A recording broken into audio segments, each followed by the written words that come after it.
She said she missed her son even though she herself had eliminated him. I love him. I miss him. There's nothing I wouldn't do to bring him back.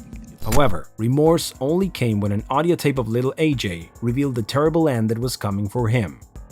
But why do you want them to hurt me? Why?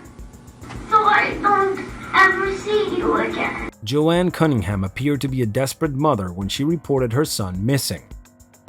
I just want my kids. That's my life. They're my kids. Little AJ Freund was only 5 years old when he went missing. She lost track of him from his home in Crystal Lake. The parents appeared all over the news channels trying to get help to find the boy.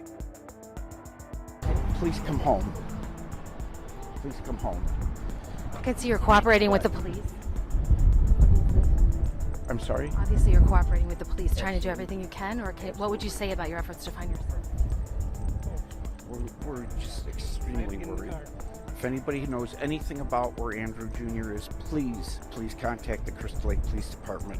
Let's get him home, okay? And so if he's watching right now, what would you want? If it just happened, if someone... Please come home. Has he ever wandered off before? No. The investigation was progressing slowly, but the evidence was showing that the outcome of the case was going to be horrible and that both JoAnn Cunningham and Andrew Freund could be behind little AJ's. It all became clearer and clearer when the mother said that she didn't want to cooperate with the police anymore. The police considered her to be a suspect.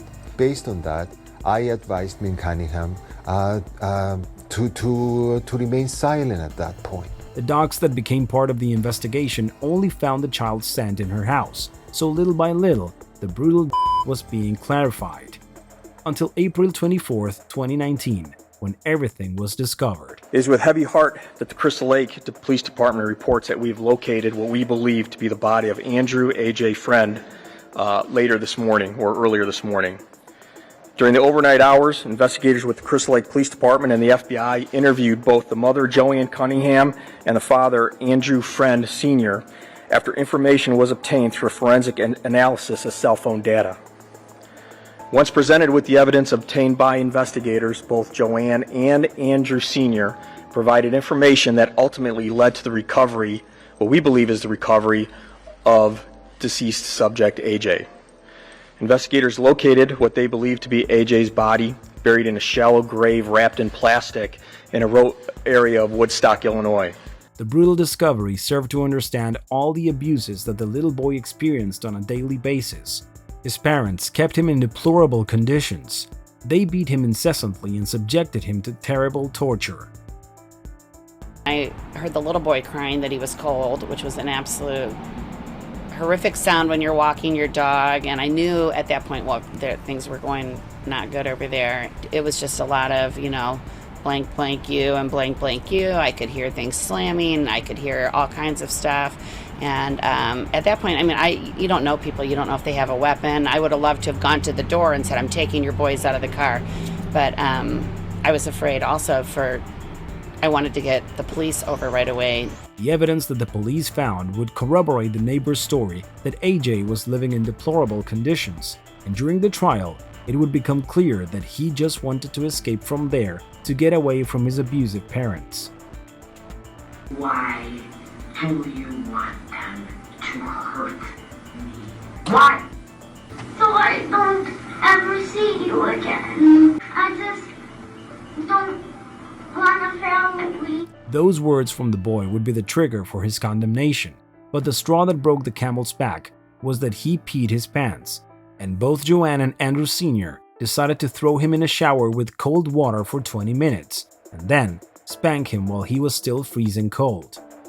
After this, they decided to wrap him in plastic wrap, put him in the truck, and took the body as far away as possible to bury him and report him missing.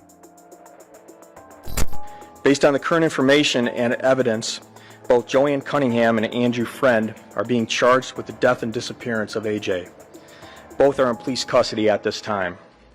JoAnn Cunningham has been charged with 5 counts of first-degree murder, 4 counts of aggravated battery, 2 counts of aggravated domestic battery, and 1 count of failure to report a missing or child death. Andrew Freund Sr. has been charged with 5 counts of first-degree murder, 2 counts of aggravated battery, 1 count of aggravated domestic battery, 2 counts of concealment of homicidal death, and 1 count of failure to report missing or child death. The brutality of the crime shocked the entire community, but it was JoAnn's attitude during the trial that most shocked the press and listeners. She herself had ended up with her son, but said she missed him. I love him. I miss him. There's nothing I wouldn't do to bring him back.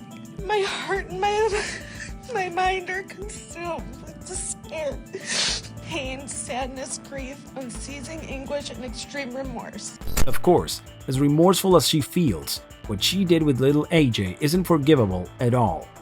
He was an innocent child who just wanted to have a happy life, but both JoAnn and Andrew took it upon themselves to make him more and more miserable with their constant abuse. The mother would ultimately be sentenced to an exemplary sentence. She is hereby sentenced to a determinate period in the custody of the Illinois Department of Corrections of 35 years, to be served at 100%